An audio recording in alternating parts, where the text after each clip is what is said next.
서부 캘리포니아주 기상당국이 태평양 연안 바다에서 발달하고 있는 강력한 폭탄 사이클론의 상륙을 앞두고 각종 기상경보를 발령했습니다. 뉴욕시 가뭄주의보가 가뭄경보로 강화됐습니다. 어제는 할렘 리버 드라이버 인근 야산에서 산불이 발생해 인근 주민들이 불편을 겪었습니다. 우크라이나 전쟁을 둘러싸고 러시아와 서방 간 긴장이 수십 년 만에 최고조로 치닫고 있는 가운데 미러 정상 간 핫라인 가동이 중단됐습니다. 국무부는 우크라이나 대사관을 폐쇄하고 직원들에게 대피를 지시했습니다. 이민자 강제 추방을 공약한 도널드 트럼프 당선인에 맞서 LA 시의회가 시 자원을 이민자 추방에 사용하지 못하도록 금지하는 조례를 만장일치로 채택했습니다. 도널드 트럼프 당선인을 기소한 성추문 입막음 사건의 담당 검찰이 재판을 중단하고 형량 선고를 연기하는 데 동의한다는 의견을 재판부에 제출했습니다. 이상은 오늘의 주요 뉴스입니다. 시청자 여러분 안녕하십니까? KBN 뉴스입니다. 서부 캘리포니아주 기상당국이 태평양 연안 바다에서 발달하고 있는 강력한 폭탄 사이클론의 상륙을 앞두고 각종 기상경보를 발령했습니다. 기상청은 이번 폭우의 가장 직접적인 위험은 강풍이라고 밝혔습니다. 이미 북부 해안지대와 험볼트 카운티, 델 노르테 카운티 지역에는 강풍 경보가 내려졌습니다. 시속 65마일부터 105에서 75마일의 강풍을 예고했습니다. 샌프란시스코 만 일대에도 이미 강풍 경보가 내려졌습니다. 이곳에서는 강풍으로 인한 정전 사태도 우려되고 있습니다. 기상청은 폭풍우는 오늘 밤 정점을 이룬 뒤 내일 오전까지도 경보 상태가 계속될 것이라고 공지했습니다. 캘리포니아주의 멘도시노, 레이크, 네파 카운티들과 세크라멘토 밸리 지역에도 피해가 예고됐습니다. 마린, 소노마 네파 카운티를 포함한 노스베이 지역을 대상으로 심한 폭우가 동반하면서 일대의 강과 지류들이 범람할 것으로 예상됩니다. 한편 시에라 네바다 지역에도 겨울 폭풍우가 예보된 가운데 샤스터 카운티 일대에는 눈 예보까지 나와 있어서 고지대와 산악도로를 통과하는 여행객과 운전자들의 어려움이 클 것이라고 기상당국은 밝혔습니다. 뉴욕시 가뭄주의보가 가뭄경보로 강화됐습니다. 계속된 건조한 날씨에 크고 작은 화재도 잇따르고 있는데요. 어제는 할렘 리버 드라이브 인근 야산에서 산불이 발생해 인근 주민들이 피해를 겪었습니다. 다행히 오늘 밤부터 비 소식이 있어 가뭄 해소를 기대해봅니다. 보도에 김태희 기자입니다. 에릭 아담스 뉴욕시장은 어제 지속적인 강수량 부족으로 뉴욕시 전역에 내려진 가뭄주의보를 가뭄경보로 격상한다고 밝혔습니다. 뉴욕시는 지난 2일 도시 전체에 가뭄주의보를 발령한 바 있습니다. 아담스 시장은 시정부 기관에 물 전략을 위한 다양한 가뭄 프로토콜 시행을 지시하고 뉴욕 시민들에게 물 절약에 동참해줄 것을 당부했습니다. 뉴욕주 전역에는 가뭄주의보가 내려졌습니다. 캐시 호컬 뉴욕 주지사는 하천 유량과 지하수 수위 감소로 인해 주 전역에 가뭄주의보를 선포한다고 발표했습니다. 오렌지, 웨스트체스터, 라클랜드 등 뉴욕주 일부 카운티에는 가뭄 경보가 내려졌습니다. 뉴욕 곳곳에서 크고 작은 산불도 이어지고 있습니다. 어제 오후에는 맨해튼 할렘 리버 드라이브 인근 공원 숲에서 산불이 발생해 2시간여 만에 진압됐습니다. 화재 진압을 위해 출동한 소방차가 도로 일부를 막아서면서 퇴근 시간 극심한 교통체증이 발생하기도 했습니다. 한편 기상청은 뉴욕, 뉴저지 지역에 비를 예보했습니다. 오늘 밤부터 내리기 시작하는 비는 금요일까지 내리다 말다를 반복하겠으며 대부분의 지역에 1인치 내외의 강우량이 예상됩니다. KBN 뉴스 김태희입니다. 우크라이나 전쟁을 둘러싸고 러시아와 서방 간 긴장이 수십 년 만에 최고조로 치닫고 있는 가운데 미러 정상 간 핫라인 가동이 중단됐습니다. 국무부는 우크라이나 대사관을 폐쇄하고 직원들에게 대피를 지시했습니다. 러시아 크렘린궁 대변인은 어제 미러 정상 간 핫라인이 가동되고 있는지 묻는 타스통신 질의에 아니다고 답했습니다. 3차 세계대전 위기 직전까지 갔던 1962년 쿠바 미사일 위기 이후 미국과 당시 소련은 핫라인을 구축하고 운영해왔습니다. 그러나 조 바이든 대통령과 블라디미르 푸틴 러시아 대통령의 2022년 2월 12일 통화 이후 양국 정상 간 직접 접촉은 끊긴 상태입니다. 페스코프 대변인은 미소 한 라인은 가동되고 있지 않지만 지금은 두 대통령을 위한 특별 보안 회선이 있고 화상통신도 가능하다고 말했습니다. 하지만 새로운 채널을 통한 접촉도 지금은 이루어지지 않고 있다고 덧붙였습니다. 바이든 대통령은 최근 우크라이나의 장거리 미사일로 러시아 본토를 타격할 수 있다고 허용했고 실제 6발이 발사됐습니다. 푸틴 대통령은 핵무기 사용 문턱을 낮춘 새로운 핵 독트린에 서명하면서 양측 간 긴장도 60여 년 만에 최고 수위로 치닫고 있습니다. 이처럼 양국 간 위기가 고조되면서 국무부는 오늘 키이우 주재 미국 대사관은 이날 중대한 공습 가능성과 관련한 구체적인 정보를 입수했다며 대사관은 폐쇄되며 미국 시민에게 공습 경보가 발령되는 때에 즉시 대피할 준비를 할 것을 권고한다고 발표했습니다. 주 우크라이나 미국 대사관은 누리집에 우크라이나에 거주하는 미국 시민을 위한 메시지라는 공지를 통해 우크라이나 모든 지역에 대사관 명의로 경계 경보를 내렸습니다. 또 대사관은 폐쇄되며 대사관 직원은 대피하라는 지시를 받고 있다고 공지했습니다. 이민자 강제 추방을 공약한 도널드 트럼프 당선인에 맞서 LA 시의회가 시 자원을 이민자 추방에 사용하지 못하도록 금지하는 조례를 만장일치로 채택했습니다. LA시는 트럼프 대통령 1기 때도 같은 입장이었으나 주로 결의안과 시장 집행명령으로 저항했으며 조례로 입법한 것은 이번이 처음입니다. 캐런 베스 LA 시장은 지난주 이민자 보호를 위해 의회에 신속한 조치를 촉구했고 의회는 시 자원을 이민자 추방에 사용하지 못하도록 하는 피난처 도시 조례안을 만장일치로 채택했습니다. 새 조례는 연방정부가 이민자 추방을 위해 시의 인력과 재산을 이용하는 것을 금지합니다. 시 직원이 시민권 여부 또는 이민자인지를 묻는 것도 금지합니다. 조례 채택은 트럼프 당선인이 국가 비상사태를 선포하고 군대를 동원해 불법 이민자들을 추방하겠다고 발표한 다음 날 이뤄졌습니다.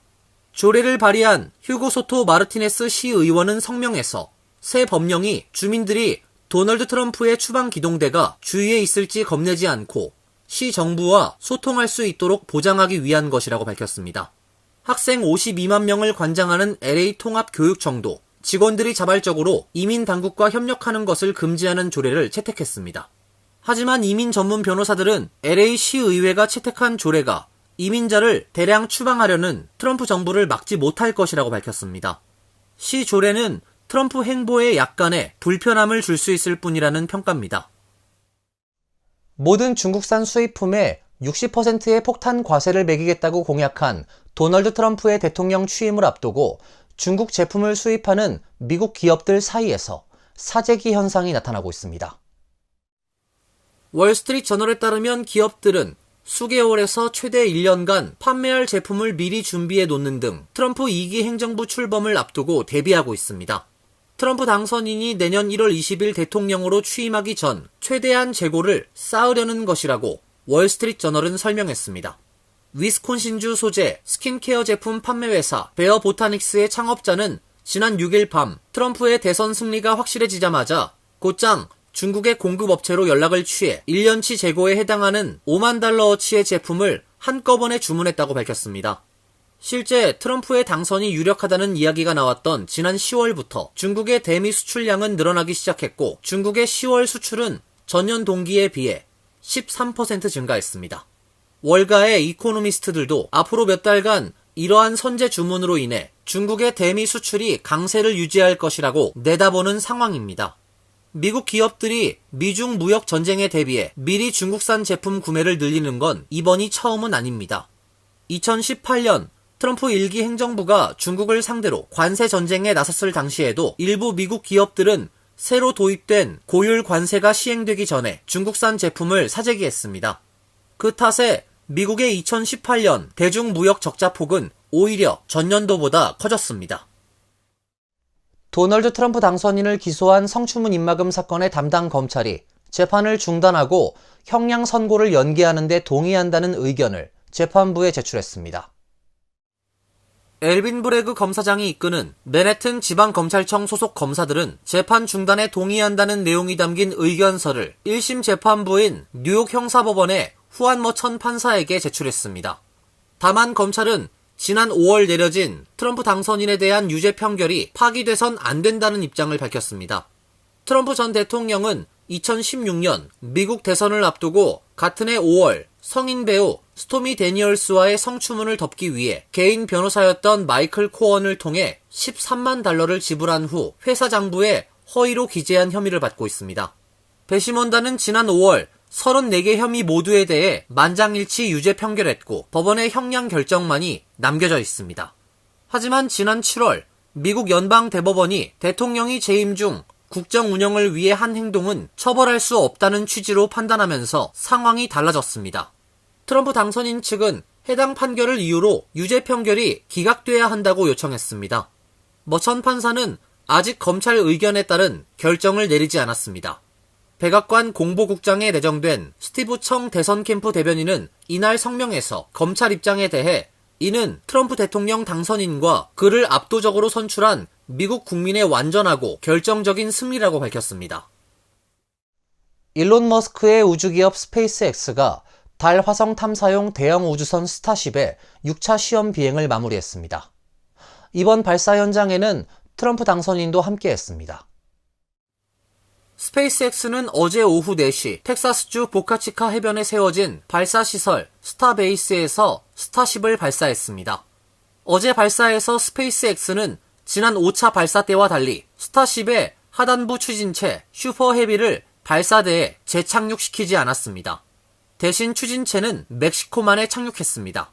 스페이스X가 추진체를 멕시코만에 착륙시킨 이유에 대해선 명확히 알려지지 않았습니다. 다만 스페이스X는 실시간 비행 데이터를 기반으로 착륙에 대한 결정을 내릴 것이라고 말했습니다. 스타쉽은 우주 비행 과정에서 랩터 엔진을 재점화하는 데 성공했고 우주를 비행한 스타쉽은 다시 지구로 하강해 호주 북서부 인도양에 떨어졌습니다. 발사 현장에는 도널드 트럼프 당선인도 방문해 머스크와 함께 발사를 지켜봤습니다. 트럼프 당선인은 소셜미디어 트루스 소셜에 이 놀라운 프로젝트에 참여한 일론 머스크와 위대한 애국자들의 행운을 빈다고 적기도 했습니다. 이날 머스크는 민간 우주 발사를 관리하는 연방항공청과 미국 어류, 야생동물 관리국의 불필요한 환경 검토로 인해 스타쉽의 테스트 속도가 느려졌다고 불평했고 트럼프 당선인은 규제 절차를 간소화하겠다고 약속했습니다. 시민참여센터가 무료 법률 세미나를 개최했습니다. 뉴욕과 뉴저지에서 번갈아 가며 법률 세미나를 개최하고 있는데요. 이번엔 자동차 보험을 주제로 강의하고 개별 상담도 진행됐습니다. 시민참여센터는 어제 뉴저지 한인회관에서 자동차 보험 선택 및 기본 상해사고 법률 지식을 주제로 세미나를 가졌습니다. 뉴욕과 뉴저지에서 상해 및 교통사고 전문 변호사로 활동하고 있는 육주선 변호사는 자동차 보험 가입에 필요한 기본 지식을 설명하고 주의를 당부했습니다. 먼저 지나치게 낮은 계약 조건은 피해야 합니다. 법률로 정해진 최소한의 보장만 제공하는 베이직 보험은 일반적인 사고 상해의 경우 15,000불을 보상 한도로 하고 있어 사고 시 오히려 낭패를 볼 수 있습니다. 일반적으로 많이 가입하는 표준 보험의 경우도 보상 한도는 물론 상대가 무보험 또는 보험 한도가 낮은 경우에도 보상을 받을 수 있는지 꼭 확인을 당부했습니다. 마지막으로 사고가 나면 자신 또는 상대방 보험사 그리고 경찰까지 상대해야 해 반드시 변호사와 상담할 것을 당부했습니다. 변호사를 사시고 치료 제대로 하고 하시면은 변호사 하시면은 이제 제대로 된 보상이 있는데 그렇기 때문에라도 변호사를 사시는 게 먼저입니다. 시민참여센터의 무료 법률 서비스는 지난 9월 중국 동포를 대상으로 한 무료 법률 교육에 이어 10월에는 유산과 상속 관련 교육을 실시했으며 오는 12월 10일에는 노년에 준비해야 할 서류들을 주제로 교육 및 상담 서비스를 개최합니다. 이어서 간추린 소식입니다. 연방정부가 한국에 61억 달러 규모의 F-15K 전투기 업그레이드 장비 판매를 승인했습니다. 국방부 산하 국방안보협력국에 따르면 이번 판매 승인 대상에는 전투기의 두뇌격인 ADC-P2 미션 시스템 컴퓨터 96대를 비롯해 레이더 등 다양한 품목이 포함됐습니다. 능동 위상 배열 레이더 70대와 전자전 장비인 이글 능동 수동 경고 시스템 70대, 공통 미사일 경고 시스템 70대 등도 허가 품목으로 이름을 올렸습니다. 우선순위 공급업체는 버지니아 알링턴 소재 보잉 캠페니와 미시시피 포레스트 소재 레이시언 테크놀로지, 버지니아 폴스처치 소재 BAE 시스템 등이 될 전망입니다. 국무부는 인도태평양의 정치적 안정과 경제적 발전에 축이 되는 주요 동맹의 안보를 증진함으로써 미국의 외교 정책 목표와 국가 안보 목표를 지원할 것이라고 평가했습니다. 2025에서 2026학년도 연방학자금 신청서 양식이 공개됐습니다. 교육부는 당초 예정됐던 12월 1일 공식 공개일을 앞두고 18일부터 모든 학생과 가족들이 다음 학년도 펩사 양식을 이용할 수 있다고 발표했습니다. 지난해 펩사 양식이 각종 오류로 잡음이 이어지며 공개가 지연됐었고, 이후 교육부는 2015에서 2026학년도 펩사 양식을 통상 공개해왔던 10월 1일이 아닌 12월 1일로 연기했습니다. 교육부는 지난 10월부터 새 양식 테스트를 진행해왔습니다. 다음 학년도 펩사 양식이 공개되긴 했지만 12월 1일까지는 여전히 테스트 기간입니다. 다만 교육부는 지금부터 12월 1일 사이 신청서를 제출하는 학생은 이후에 다시 신청서를 제출할 필요가 없다고 설명했습니다. 한인 여성사업가 미셸 강 회장이 미국 여자축구 발전을 위해 써달라며 3천만 달러를 기부하겠다고 밝혔습니다. 미국 축구협회는 어제 미셸 강 회장이 협회의 여성 및 유소녀 프로그램을 위해 향후 5년 동안 3천만 달러를 기부하기로 약속했다고 발표했습니다. 이어 이는 미국 축구협회의 여성 및 유소녀 프로그램에 대한 역대 가장 큰 규모의 기부이자 여성의 미국 축구협회 기부금 중 최고액이라고 설명했습니다. 미셸 강 회장은 글로벌 방위산업체인 노스럽 그러먼 인포텍의 부회장과 제너럴 매니저로 활동하다 2008년 버지니아주 폴스처치에서 공공부문 헬스케어 컨설팅 업체인 코그노 산트를 창업했고, 최근에는 여자축구 사업에 주력하고 있습니다. 필머피 뉴저지 주지사는 18일 10인 이상 근무하는 업장을 중심으로 구체적 급여와 승진 기회 등을 공개하도록 의무화한 법안에 서명했습니다. 현재 주 법은 금액 범위를 지나치게 넓게 밝혀 구직자가 제대로 가늠하기 어렵다는 지적이 이어졌습니다. 이에 따라 앞으로 고용주는 온 오프라인 게시 및 인쇄물마다 급여 수준을 더 정확하게 밝히고, 신규 고용 시 첫 12개월간 얻을 복지 및 혜택을 나열해야 합니다. 위반 시 처음은 $300, 초과 위반 시 각 건에 대해 $600의 벌금이 부과됩니다. 새 규정은 내년 8월 1일부터 시행됩니다. 환율과 증권 소식입니다.